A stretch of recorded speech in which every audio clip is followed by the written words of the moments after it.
Kwenye taarifa ya tanzia, mtazamaji, jumuiya ya mchezo wa chess nchini Kenya inaomboleza kifo cha ghafla cha mchezaji wa timu ya taifa Hawi Kaloki aliyefariki Jumatatu asubuhi akiwa na umri wa miaka 19.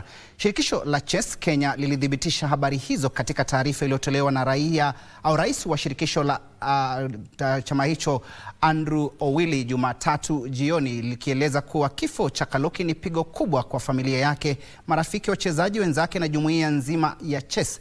Kaloki alikuwa miongoni mwa wachezaji chipukizi waliofanikiwa zaidi ambao Kenya imewahi kufanikiwa kupata. Akiwa bingwa wa taifa mara kadhaa, alipanda hadi kuwa mchezaji aliyeongoza kwa viwango nchini kwa mwaka 2024 akiwa na alama zaidi ya 2100 na kujihakikishia nafasi miongoni mwa wachezaji bora wa chess hapa nchini Kenya.